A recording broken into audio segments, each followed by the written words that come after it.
Good morning, gentlemen. Welcome back to another shaving video. This time I thought we'd go a little farther back in time for our shave this morning. Now, first I want to show you the future, or is this the present, of modern shaving. This is the Pace 6, which I reviewed in another video, and it's got, look at all those blades. It's got 5 there and then one sharp one on the back. So this is the future. But let's go back, way back, with this guy right here. The Gillette from 1918. 1918, this thing's almost 100 years old now. And it might be 100 years old by the time you watch this video. So there's the head of it. I'm trying to keep it in focus a little bit. There's underneath. It's called, I think they call these a ball end because of this little feature right here. It looks like a ball. This thing has been well used over its history, over the past, what is it, 96 years? 96 years. So let's try it out. This is one of those open tooth razors that if you've never shaved with a safety razor, you might wonder why. That thing looks scary. It looks like it's going to just cut you. But it's really for allowing the razor to go through the shaving lather to cut your beard. You know, they have closed comb ones, like this fat boy. It doesn't have. See how this one's over? It looks so much more dangerous. This is why guys that were shaving with this in 1918 were tougher than we are now. So anyway, here's how you load the razor blade into this razor. So we unscrew the top. Now, some of these old ones, some of the parts of them are loose. Like this thing kind of twists sometimes a little bit, and this thing can pop off sometimes. It's got a little crack right there. I don't know if you can see that or not. There's a little crack. Anyway, the reason I can tell this is from 1918 is because when you take off the top and the bottom piece, there is a serial number right there. You can't really make it out, but that's okay. And you can go online and look at Gillette razor serial numbers, and this one was made in 1918, around the time of World War I. And in that same year, a lot of razors were made for the U.S. Army, and so they would have looked just like this one. This one was not. This one was not in the range of the Army ones. This one's F276022, and that dates back to 1918. So what we're going to do is take a razor blade, brand new one, out of the package thusly, and handling it carefully, I'm going to place it over those. See, even this is made in 1918, you can still get a razor blade that fits right on top of those 3 posts. Then you place the top part down like that, and then make sure you hold it by the ends of the head of the razor and not the sharp cutty sides. You slowly screw it down so that it's tight. And before you tighten it completely, you want to check and make sure that there's an even amount of blade. See that shine? Make sure it's not like crooked in there. Hopefully, because of the design of those 3 posts and the way the razor blade is made, it will just kind of set itself in there in the right way. Tighten as much as you need, and there you go. See some of the wear on the head of that thing? See that? Like the brass is showing through. You can tell this thing has been shaved with a lot. I mean, just imagine that during 1920, the stock market crash of 1929, some poor sap got up that morning and shaved with this thing. He thought the world was his oyster, and then the stock market crashed. When World War II broke out, some guy woke up that morning, Pearl Harbor Day, shaved with that thing. Now what I'm doing now is loading up my shaving brush with water, just a cheapie. I got this at Target, you know. And I got this stuff.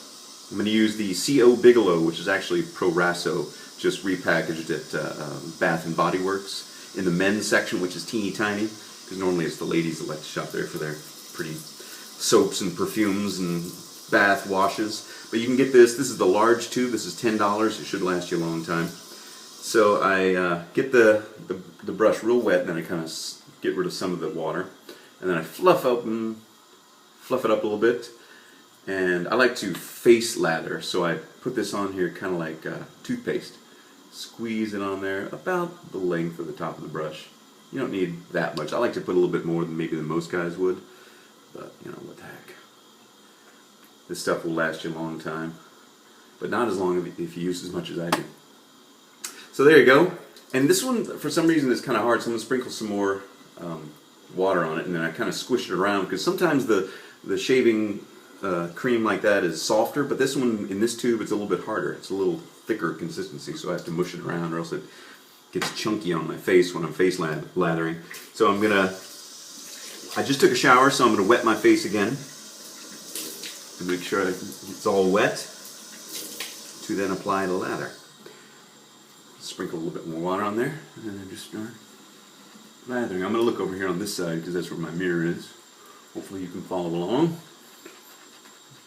At home, I used to not like to use a brush, because it felt weird, but I got used to it. Now I like it.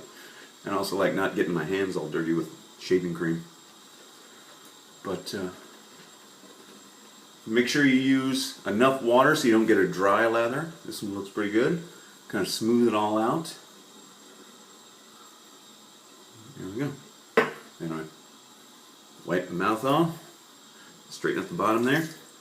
Okay, I'm going to take this old razor. It's a nearly 100-year-old razor. I'm just going to start shaving. Holding it real lightly. I think it's a fairly aggressive razor because of how much blade is exposed. But it's not adjustable, so you just go with it. Okay. Make sure you get the angle right for your face. Don't press real hard. And I go fairly quickly because I know I'm going to do 3 passes. So I don't need to feel like I need to get every whisker off in the first pass. Yeah, I'm going to just think when Elvis first busted on the scene in the 50s, this thing was being used, perhaps. Maybe it was in a drawer by then, I bet.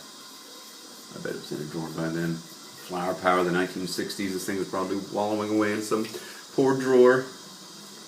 And now, the old geezer, the razor I mean, not me, is back at work. I don't use it very much. I prefer closed comb razors for using my Gillette Fat Boy because it's got a good weight. This one's really light. It's got such a thin head. But the good thing about this one is that it's easy to shave under your nostrils when you need to. That Fat Boy's head is so thick I have to kind of angle it in weird ways to get those little tiny hairs right there, which always are tough. I'm going to attempt to shave with this thing. There you go, first pass done. Put some more water up on my face. I'm going to attempt to shave with this thing, even though it's aggressive looking with that open comb, open tooth, whatever it's called. I don't keep up on the terminology necessarily. If you want to know the actual ones, go to badgerandblade.com and look at the shaving forums. I don't worry about getting soap in my mouth. It doesn't taste bad. And remember, there's a million soaps out there you can try. The Proraso, the C.O. Bigelow, is kind of a menthol scent. So it's kind of medicinal, like a barber-shop-y kind of thing. Very old-fashioned. So there's pass number 2. Now this one I go sideways across my face towards my nose and a little bit down toward my lip.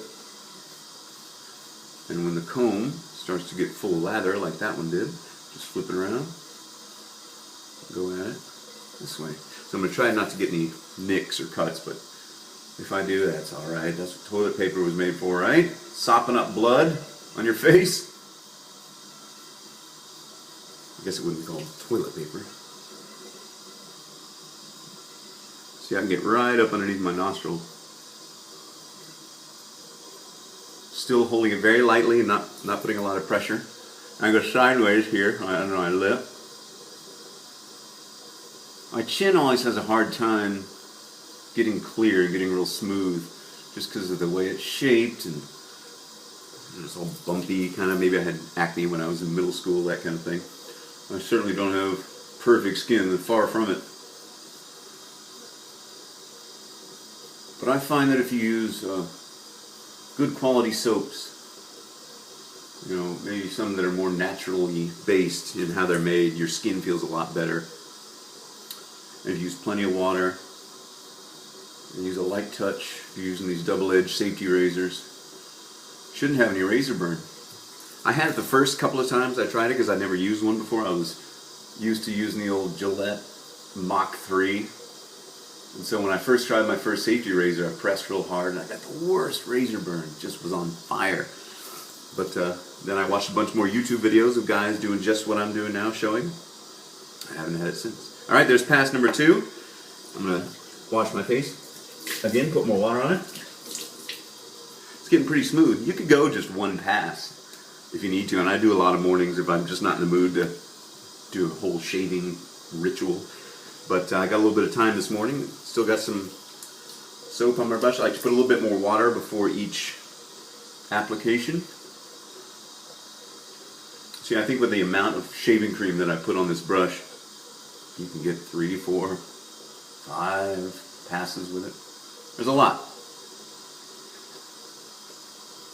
And I like using a brush too because it feels like it cleans your skin as you're putting the shaving cream on. More so than just smearing soap on my face with my hand. Okay, pass number 3 with the 1918 Gillette ball end. I go up against the grain here on my cheek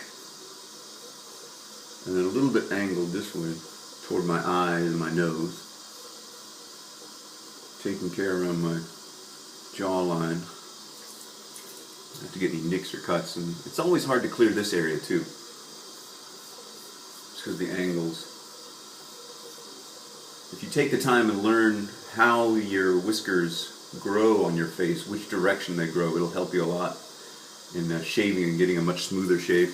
Now see down there, got some little nicks. See that always happens right down here along this line. I get kind of pimples or little bumps and stuff.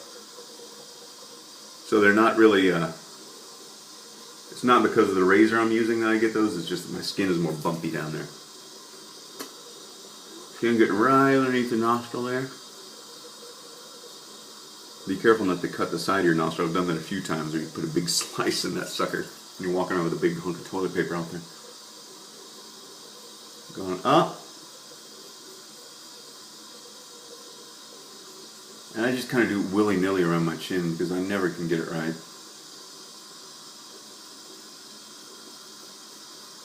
The 1918 Gillette. Okay, then I go up on my neck. I need a haircut. Look at it. Nice ponytail, hippie.